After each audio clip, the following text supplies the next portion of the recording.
আগের ভিডিওতে আপনাদের দেখিয়েছি কৃষ্ণনগর ভ্রমণ। কৃষ্ণনগর থেকে সোজা চলে এসেছি নবদ্বীপ। নবদ্বীপটা আজকে আপনাদের ঘুরিয়ে দেখাবো। তাহলে চলো শুরু করা যাক আজকের ব্লগস। নবদ্বীপ ভ্রমণ। আমরা চলে এসেছিলাম সুরভিকুঞ্জ আশ্রম। নবদ্বীপ গেলেই আমরা এই আশ্রমে থাকি, কারণ আমরা এই আশ্রমের ভক্ত। এনাদের সঙ্গে আমাদের সম্পর্ক বহুদিন আগেকারের, তো আমরা নবদ্বীপ গেলেই এই আশ্রমে থাকি। চলো তোমাদের এই সুরভিকুঞ্জ আশ্রমের রাধাকৃষ্ণের দর্শন করাই।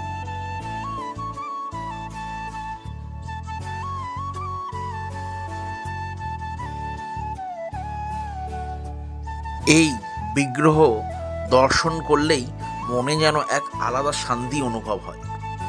সুরভিকুঞ্জের ভেতরে কিন্তু আমরা এই সুরভিকুঞ্জ আশ্রমের কিন্তু নিজস্ব গোশালাও আছে। গোমাতা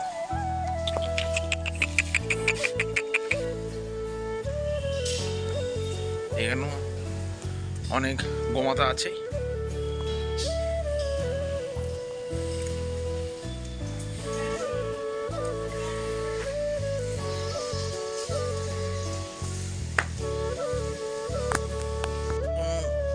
এই আশ্রমে অনেক ভক্তের আগমন ঘটে। বেসিক্যালি রাস পূর্ণিমার সময় তখন এই বড় কড়াইতে কিন্তু রান্না বান্না হয়। এই পাশেই একটা বাগান মতন আছে, আর এখান থেকে কিন্তু মায়াপুর ইসকনের মেন যে মন্দিরটা হচ্ছে সেটা কিন্তু দেখা যায়। এই মুহূর্তে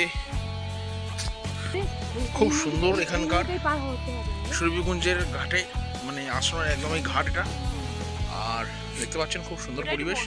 এখানে কিন্তু নৌকাও আছে এই ঘাটে, বেশ সুন্দর পরিবেশ। আর সুরভিকুঞ্জ আশ্রমে আমাদের রুমটা তোমাদের দেখাই, চলো।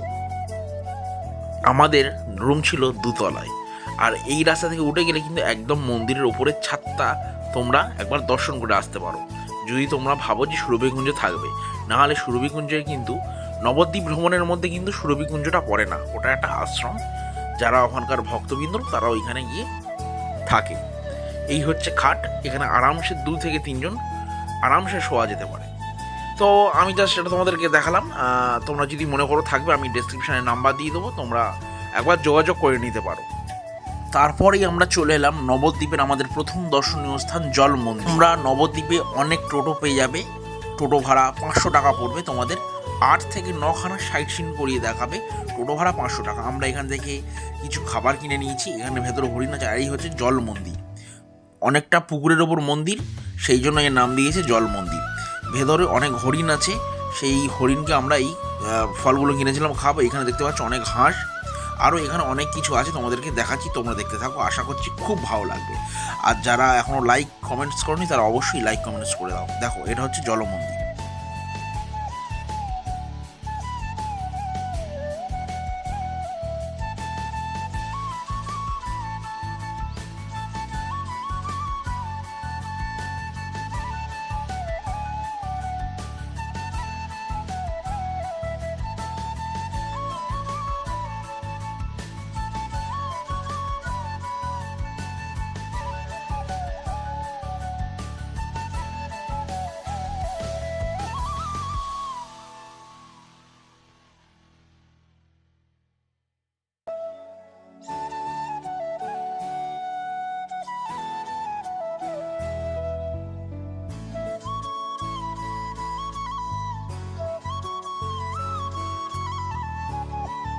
তো মোটামুটি আমাদের জলমন্দির দেখা কমপ্লিট। এটাই হচ্ছে জলমন্দির। আর মেন যে মন্দিরটা সেটা খোলে বিকাল 5টায়। আমরা 5টার আগে পৌঁছে গিয়েছিলাম, সেই জন্য মন্দিরটা দর্শন করা হলো না। আদার্স সব কিছু দেখালাম। চলে এবার আমরা চলে এলাম দ্বিতীয় আমাদের সাইট সিন গৌরাঙ্গ বিহার। এটাও নবদ্বীপে একটা নতুন নির্মাণ। চলো তোমাদেরকে দেখায়। আর এখানে মেন যে আকর্ষণ সেটা হচ্ছে শিব মন্দির, শিব মূর্তি। একটা বিশাল বড় শিব মূর্তি এইখানে কিন্তু আছে, আর চারিপাশটা ফুল বাগানে একদম ভর্তি, খুব সুন্দর লাগবে। তোমরা যারা নবদ্বীপ যাবে তারা অবশ্যই একবার এই জায়গাটা যেও, খুব ভালো লাগবে, মন ভরে যাবে। আর শিবের মূর্তিটাও তো এক কথায় অসাধারণ। এই শিব মূর্তিটি প্রায় 80 ফুটের মূর্তি। এটি পশ্চিমবঙ্গের প্রায় অন্যতম বৃহত্তম শিব মূর্তি হিসেবে ধরা হয়। এই মূর্তিটি তিনকড়ি গোস্বামী চ্যারিটেবল ট্রাস্টের উদ্যোগে নির্মিত হয়।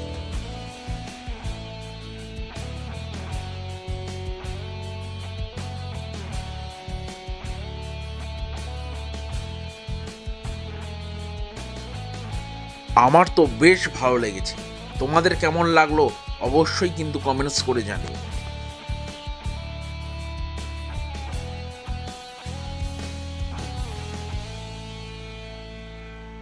গৌরাঙ্গ বিহার আমরা এইখানেই দেখা শেষ করলাম। এবার আমরা যাব আমাদের পরবর্তী দর্শনীয় স্থানে। চলো যাওয়া যাক।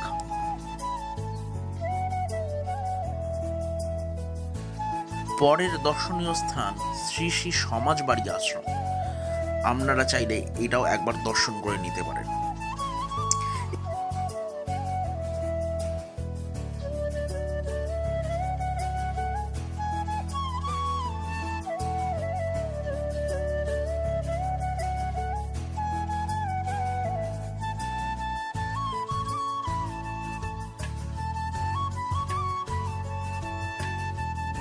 চলো তোমাদেরকে একটা ভালো জিনিস দেখাই।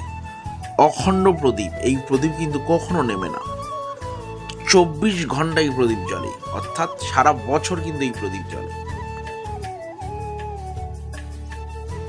চলো আমরা এবার এর পরের দর্শনীয় স্থানে যাই। এর পরের দর্শনীয় স্থান গুপ্ত বৃন্দাবন। চলো। গুপ্ত বৃন্দাবনে প্রবেশ করতে গেলে প্রণামী কিন্তু 10 টাকা করে, এখানে প্রত্যেক জনের প্রতি 10 টাকা করে দিতে হবে। তো আমরা 10 টাকা এখানে টিকিট কেটে আমরা এবার গুপ্ত বৃন্দাবনটা দর্শন করব। চলো যাওয়া যাক।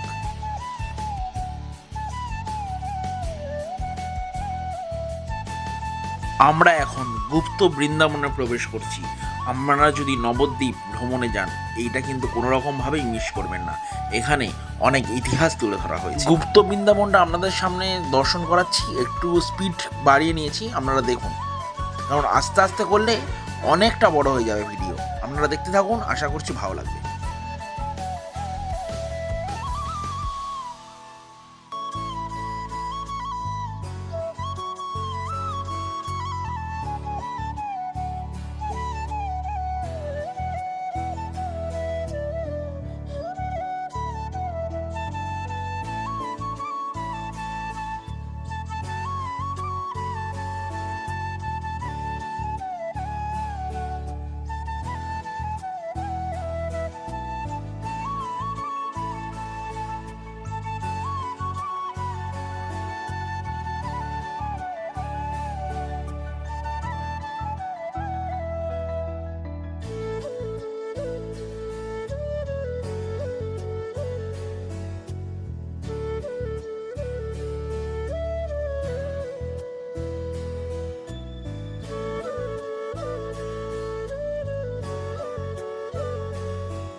গুপ্ত বৃন্দাবনের মধ্যেই এই মন্দিরটা আছে, শ্রীকৃষ্ণ চৈতন্য মিশন।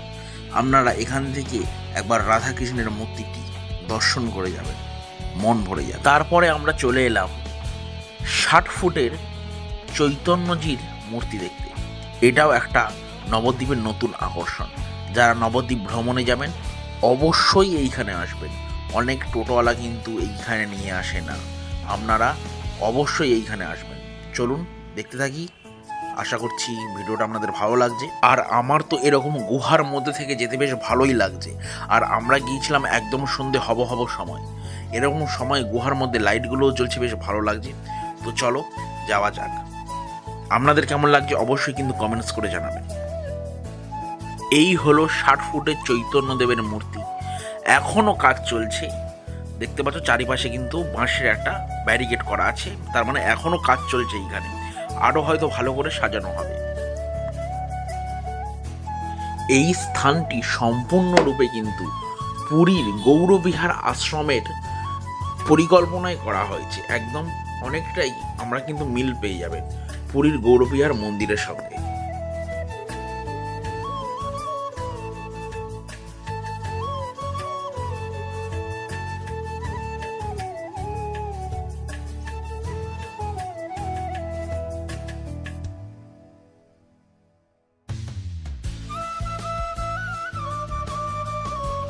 তো এই ছিল আমাদের 60 ফুটের নিমাই। ভেতরটা একটুখানি সাজানো গুছানো, ঠিক যেমনটা পুরীর গুপ্ত বৃন্দাবনে আমরা দেখেছিলাম নানান রকম মূর্তিকে তুলে ধরেছে, সেরকমই বেশ ভালো লাগছে, নবদ্বীপকে নতুন রূপে আমরা দেখছি। আগে যতবার এসেছি ততবার এইগুলো 4-5 বছর আগে এসেছিলাম, তখন এতটাও সুন্দরভাবে সাজানো ছিল না নবদ্বীপ, বাট এখন খুবই ভালো লাগছে। অনেক কিছু নতুন নতুন দেখার জিনিস হয়েছে নবদ্বীপে।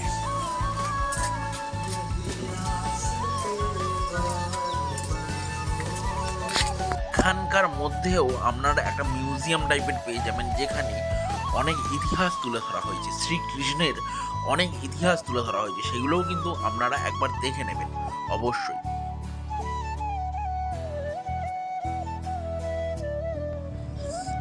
এইখানেও একটা রাধাকৃষ্ণের কিন্তু খুব সুন্দর মূর্তি আপনারা দেখতে পাবেন, আপনারা এটা একবার দেখে নেবেন অবশ্যই। আর দেখতে পাচ্ছ এইখানে কি সুন্দর সব বিগ্রহ, গোপাল দোলনা চড়ছে। তো এবার আমাদের এটা দেখা শেষ, এবার আমরা নেক্সট দর্শনীয় স্থানে যাব, শ্রী চৈতন্য মহাপ্রভুর জন্মস্থান। অনেকে বলে শ্রী চৈতন্য মহাপ্রভুর জন্মস্থান নবদ্বীপে, অনেকে বলে মায়াপুরে, সেই নিয়ে একটা বিতর্ক আছে। তো চলো, নবদ্বীপে যেখানে জন্মস্থান বলে আমরা জানি সেটা তোমাদেরকে ঘুরিয়ে দেখাই। চলো, এই হলো শ্রী চৈতন্য মহাপ্রভুর জন্মস্থান। চলো ভেতরে প্রবেশ করা যাক।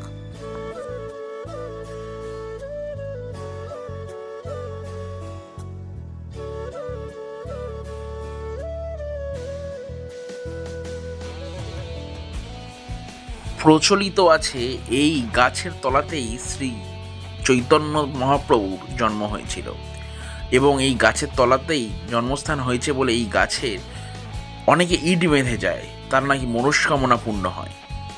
আর এটাই শ্রী চৈতন্য মহাপ্রভুর জন্মস্থান। দেখতেই পাচ্ছেন স্পষ্ট লেখা আছে।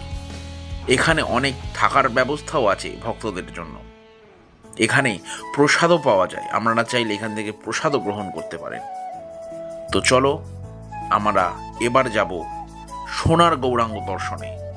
নবদ্বীপের আরেকটি আকর্ষণ সোনার গৌরাঙ্গ।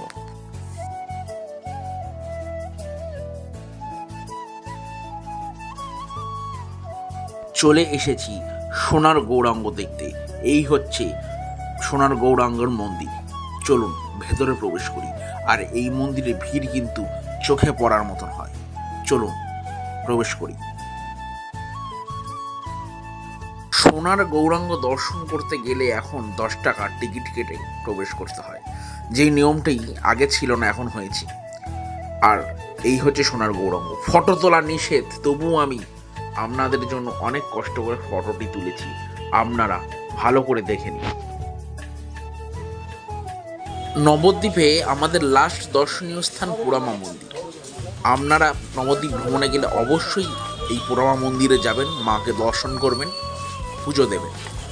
অনেক টোটোওয়ালা কিন্তু এইখানে নিয়েও যায় না, টোটোওয়ালাকে বলবেন পোড়ামা মন্দির যেন অবশ্যই সেখানে নিয়ে যায় আমাদের। ইতিহাস ঘেঁটে জানা যায় এই যে বটগাছটি 50 শতকের আগে আগুনে পুড়ে যায়, তার ফলেই নাম হয় পোড়ামায়ের মন্দির।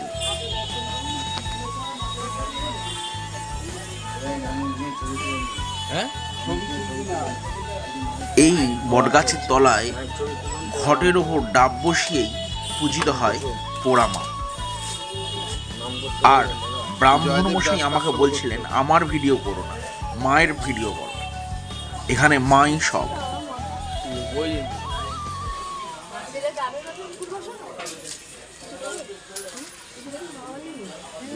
পোড়ামা মন্দিরের পাশেই এখানে ভবতারিণীর মায়ের মন্দির আছে, আর পাশেই আছে ভবতারণ অর্থাৎ শিব মন্দির আর কালী মন্দির, দুটোই কিন্তু এই পোড়ামা মন্দিরের পাশেই আছে। দেখছেন এখানে ফুল গাঁথা হচ্ছে মায়ের পুজোর জন্য। আর এখানে সারি সারি অনেক দোকান কিন্তু আপনারা পেয়ে যাবেন। যারা যাচ্ছেন পোড়ামার মন্দিরে তারা একটু ঘুরে দেখতে পারেন। আর আমরা গিয়েছিলাম সন্ধেবেলা, তাই অনেক দোকান কিন্তু বন্ধ হয়ে গিয়েছিল। মায়ের পুজো দেবেন মন ভরে। আর অবশ্যই অবশ্যই নবদ্বীপ গেলে পোড়া মায়ের মন্দিরটি একবার দর্শন করে আসবেন, খুব ভালো লাগবে। আর এই হচ্ছে ভবতারণের মন্দির, অনেক ইতিহাস সাক্ষী আছে। আজকের ভিডিওটা এখানে শেষ করলাম, পরে মায়াপুর আসছে।